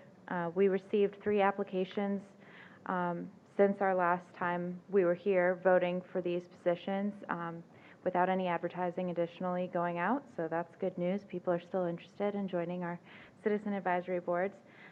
So if there aren't any further questions, I'm going to pass out the ballots for the 2 in-town vacancies for a 3-year term ending on June 30th, 2023, for the Parks and Recreation Commission. Okay.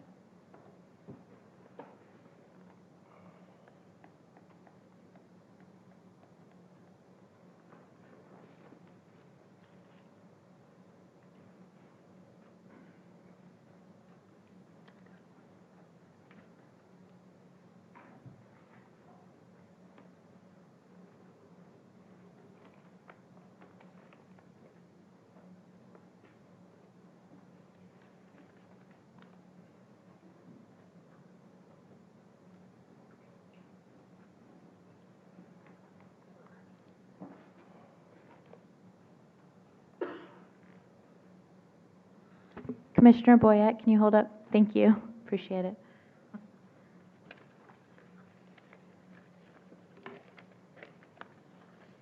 Okay, so both Lucas Duggins and Crystal McFadden will be members of the Parks and Recreation Commission, which has now been completely filled. Now I'm going to pass out the ballots for the tree board vacancy, the ETJ, with a 3-year term ending June 30th, 2023.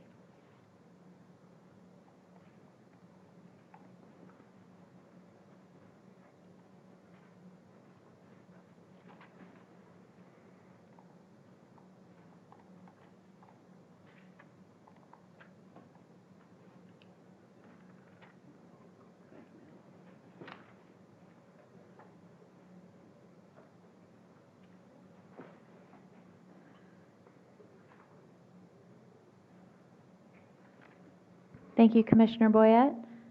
So it is unanimous that Marriott Sheldon will be our final Citizen Advisory Board member to the Tree Board with the vacancy term ending 2023.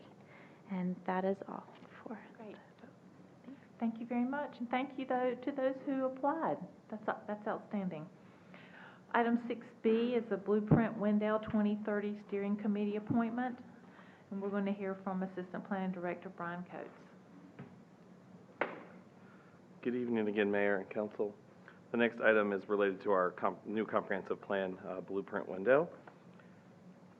Give me a moment here.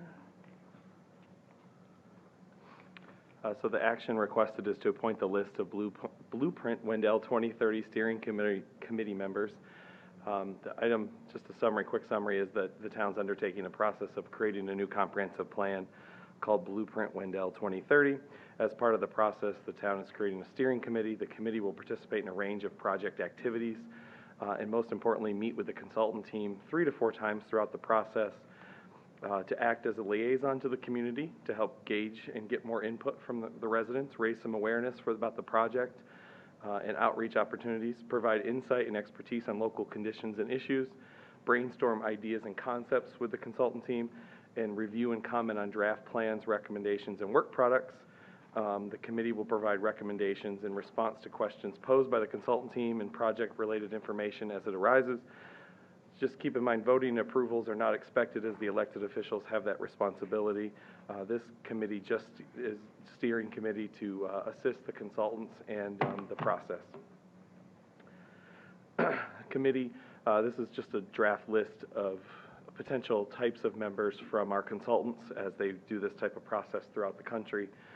You want a mix of residents. You want longtime residents, newcomers, landowners, pro-growth, no-growth. You want to really get a mix of people to give their input and their expertise. So there's a mix of business owners, real estate, cultural history, employers, community health and well-being, economic development, and institutions. So the list before you provides a good diversity of the community. It also provides different points of view and experiences. And if you have any questions, let us know. The ideal size of the committee is roughly 7 to 12. We have at this time not approached the steering committee members and asked if they're interested.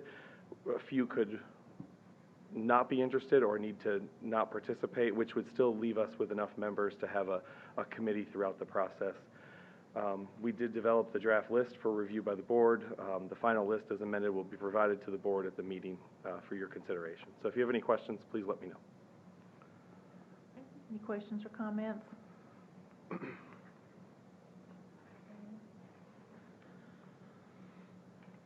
All right, well, thank you.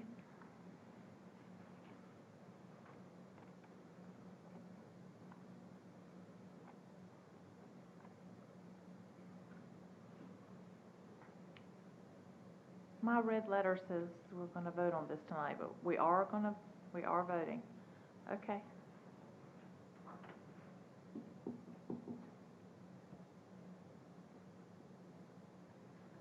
Madam Mayor, I'm lacking a list.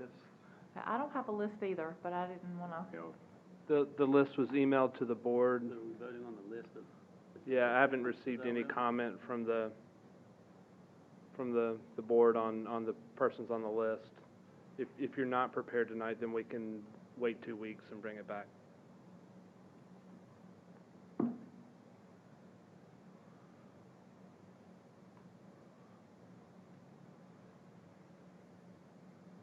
Let me see if I can bring it up real quick.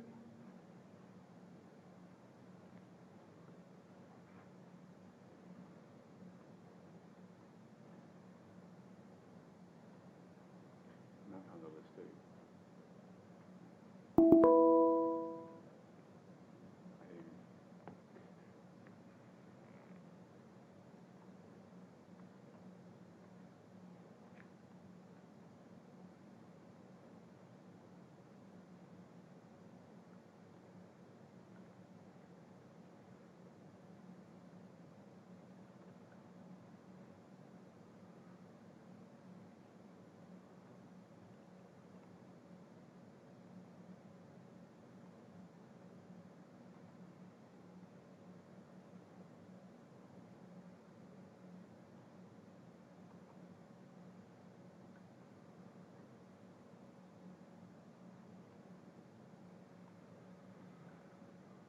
So, Brian, you said that the folks on this list have not been approached? Not at this time. I think there's a few that have expressed interest in participating in the process, and some of them through their current positions, whether they be members of different boards, have promoted the survey or are aware of the process, so they're interested in participating, but we have not approached them about actual being on the steering committee yet.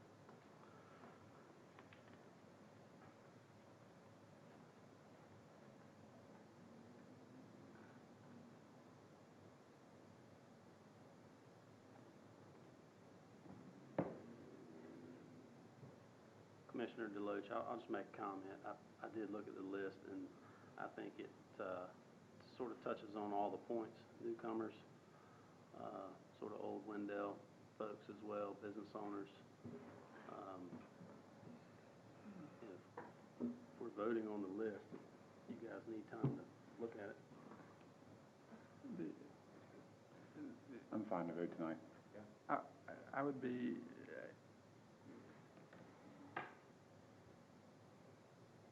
given I have wanted, so there's a person on here that had expressed interest to me about it that obviously doesn't know that they're on the list. There's also a person that expressed interest to me in wanting to be a part of this when they heard about it that's not on the list. I'd be happy to add someone to the list and then would feel completely comfortable voting that through. Paul White is someone that had expressed interest to me as serving, is actually one of the few that had said anything to me about it. And in looking at it, the list, I see an ETJ property owner, and I see a strong list of folks, but obviously that would be one I would add to the list, is a business owner and property owner that has been involved in previous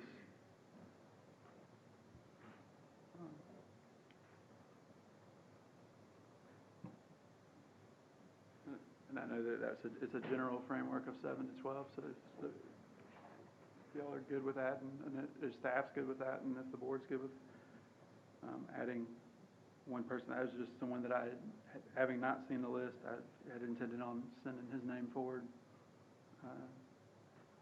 for the conversation. So the names are a pool of folks? I mean, we anticipate 7 to how many? All 15 could accept, and that's fine, or some lesser number.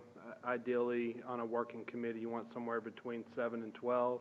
If you're on a higher end, you typically have a number of people who aren't able to attend a particular meeting. So on average, you end up with somewhere between 8 and 12 people participating on a given meeting if you have 15 on the list. If you end up with 12, then you might be closer to 8 or 10 at a meeting. But that's workable for the consultants and typical for planning practice.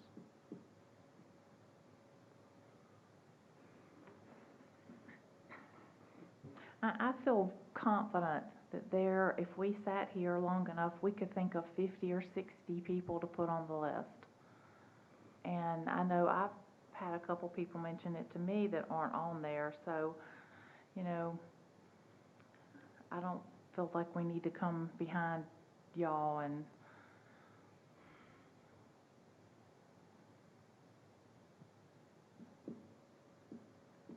I don't know. Just in not seeing there's some names on here that I am not as familiar with. There's names that I am very familiar with, but knowing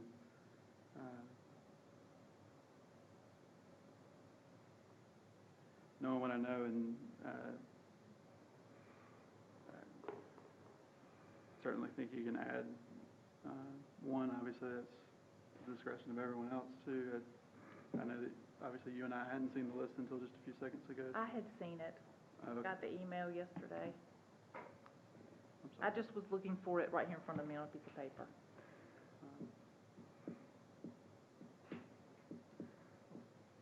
To me, the list seems very comprehensive. I know Mr. White is an active engager in town, but I do believe there are enough voices on this list. This list would be a good starting point.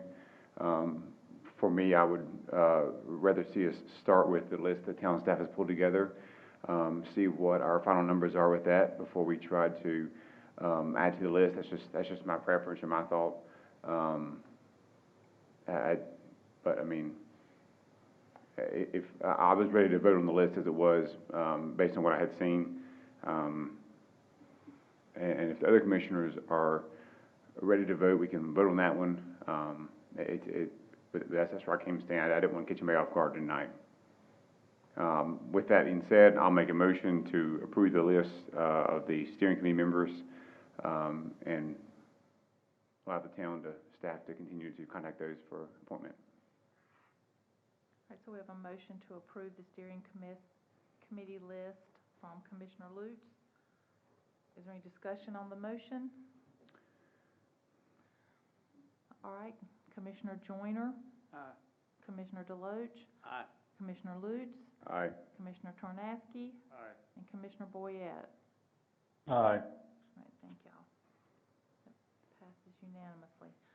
Item 6C is a proposal for professional services with the Withers Ravenel to complete the stormwater GIS inventory mapping. And we're going to hear from Brian Bray, our Public Works Director.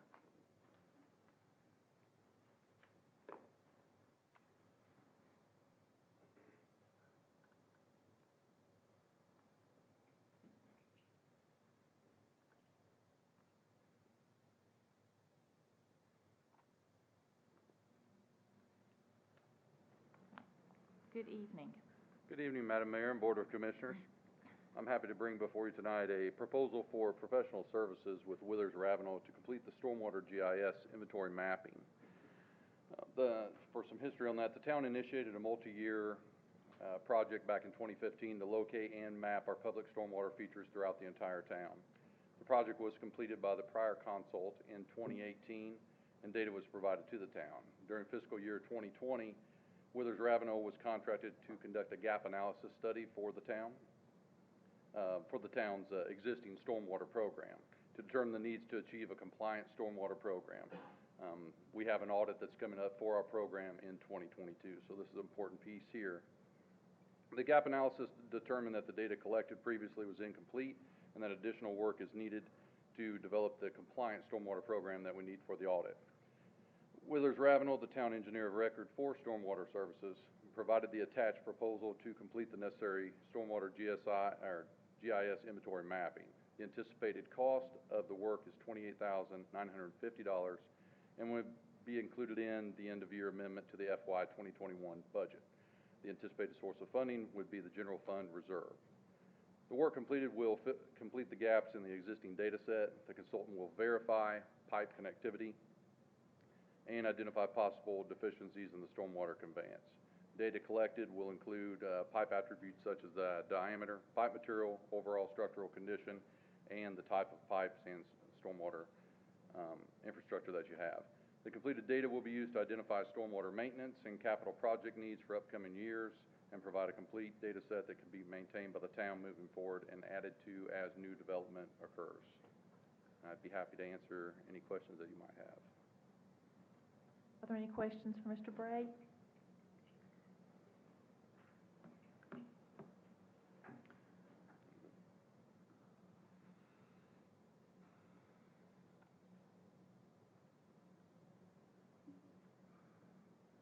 Madam Mayor, I make a motion to authorize the town manager to execute the tax service agreement with Withers Ravenel to complete the stormwater GIS inventory mapping in the amount of $28,950. All right, we have a motion to authorize the town manager to execute the task service agreement. Is there any discussion on the motion? All right, all in favor, Commissioner Joyner? Aye. Commissioner Deloach? Aye. Commissioner Lutz? Aye. Commissioner Tornaski? Aye. And Commissioner Boyette? Aye. All right, thank y'all.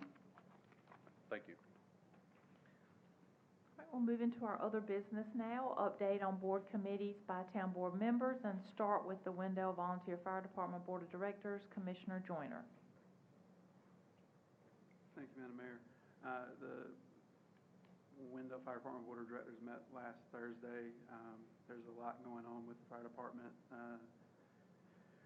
including another upcoming round of promotions happening within the department, which is, I guess, the final fill-out of adding, I've discussed it before, but the fire department's added about 30% of a department with the new station on Wendell Falls, and the other conversation was about the fireworks display that you may have seen Friday night as a part of Project Homecoming.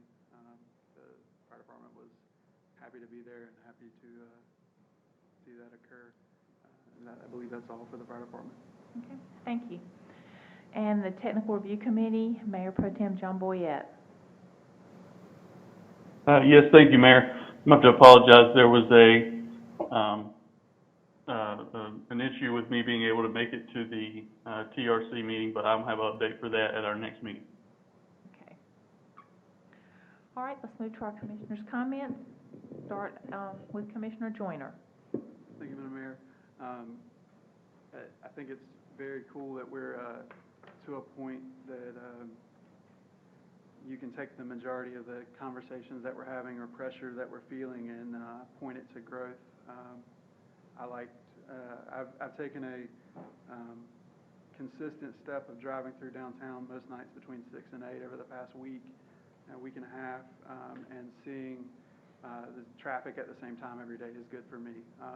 But also seeing demand that is spread out, not on one side of our downtown, but up and down our downtown, as well as seeing new ideas popping up, new places popping up, are all good things. It drives us sometimes to being a little too close and a little too together, if you will. So I think it's important for us to continue working on things like the comprehensive plan, the strategic plan, the blueprint plan, in how we work together to move forward. I also think it's good that we work with our neighbors to come up with those grand solutions. It's great to see traffic in downtown Thursday night, Friday night, Saturday night. I came back from Wendell Falls Friday night, and to see to have a parking issue at 9:30 in downtown Wendell is just not it wasn't a problem that we were dealing with 3 and 4 years ago, 2 and 3 years ago even. So that's a good thing, and the issues that result from it are our responsibility to fund, fix, and find solutions to. If you have funds, a fix, or a solution to any of these problems, we want to hear from you. Specifically, any of them, bring them to us. We want to hear you. Commissioner Lutz said it earlier, but the vast majority of this agenda tonight is things that people in downtown have brought up, or people around town have brought up and want to see. I appreciate everyone coming together. I appreciate all this growth, and I appreciate staff standing in a technology gap as well as an information gap, and sometimes just a gap to kind of hold this all together. It doesn't go unnoticed, and it's greatly appreciated. Thank you, Madam Mayor. Commissioner Deloach. Thank you, Madam Mayor. A couple weeks ago, I had the pleasure of recording a video for the first graders at Lake Meyer Elementary. They were wanting to know how we do things here as a town board. There's also a message about encouragement for them. They're obviously learning a little differently now than they're used to. It was fun. I enjoyed doing it. I know that they enjoyed it as well. Got some feedback on that. So I think I will speak for everyone in saying that, community involvement is really one of the most rewarding parts of what we do. And I will give the same message to the other kids in our community that we gave to Lake Meyer, which is Wendell as a whole supports you. I know the town board supports you, and just know that we always have your back. So we've got you is how we ended that video. So that was exciting. Friday night had the Operation Coming Home out at Wendell Falls. Fireworks, everybody saw. I think the social media pages were lit up with questioning what that was. There was a live feed on Facebook for that. So thank you to the Wake Home Builders, Newland, who is the developer out at Wendell Falls, Garmin Homes, they're a great partner, Elena, Jim, Steve, rest of the builder folks. So it was really exciting. It was fun to be a part of that. And then, obviously we've talked about it a lot tonight. Friday night, we were downtown having dinner, and it was cool to see all the foot traffic going on down there. So it's exciting. I say it a lot. Wendell means business, and I think that was true Friday night for sure. We want to keep encouraging folks that are starting new businesses to check us out. And if you've not been downtown, please do so. And finally, Wendell Chamber hosting their annual golf tournament. That's this coming Friday at the Wendell Country Club. So if you would like to meet the chamber, any of the board members, obviously tons of local business owners will be there as well. Feel free to give the chamber a call tomorrow. Sign up 12 noon on Friday. So hope to see you there. Thank you. Thank you. Commissioner Lutz. I think everything has been said very well tonight, too. It is nice to see the growth in town, and it's It's nice to have business owners who, I don't want to say take a chance on our town, but come to our town to start a business, and it's a very appealing place, and I think our downtown is still a very unique downtown compared to other nearby communities. And so I know our board itself has made this a priority over the past, well, since I've been here, I feel like at least. And so we'll continue to work on this as a priority and continue to make this such a really viable, vibrant hub for our town. Thank you. Commissioner Tornaski? Good evening, Mayor. Good evening. And I'd like to make a comment on that also. It's nice seeing it busy downtown, but we also got to work on finding more parking, paid parking for all the people coming downtown now. Come up with some ideas, plan ahead a little bit. Thank you. And Commissioner Boyette?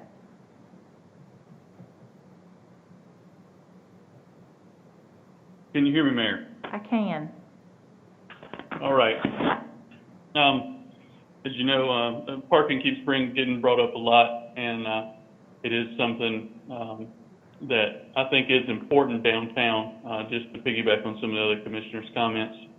My personal opinion on it is if we go paving over all of downtown with parking lots, then there won't be room for any new businesses or anything else. I do think access to downtown is very important. But what I don't want to see is for parking lots to expand faster than the business district proper. And so I do think there are going to have to be some innovative solutions to this issue, whether that be some sort of public transport or high-density parking or some other solutions. And so I do encourage citizens who might have some other ideas to come forward with those. And that's all I have tonight. All right, thank you. Real briefly, I'm very excited to see us moving forward with our CALIA accreditation process. This is one of several goals that the board set a while back. I believe it was in the winter of 2019, been a while back.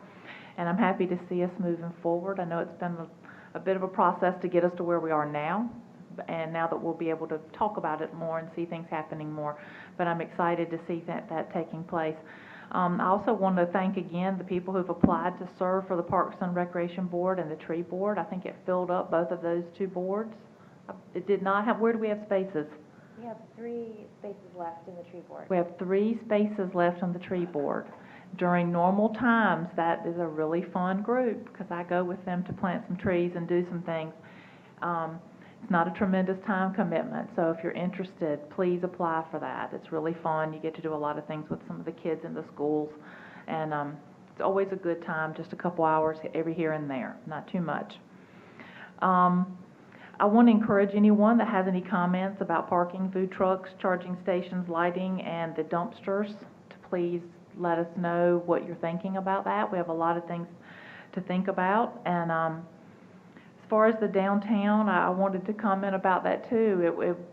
I went down Friday night after the Operation Coming Home, and it was vibrant and lit up and full, and it was raining, and there were people everywhere. And I know that there's been some frustration expressed about the lack of parking, but I think you can't have it both ways. You can't have a lot of businesses and a lot of things to do and park at the door.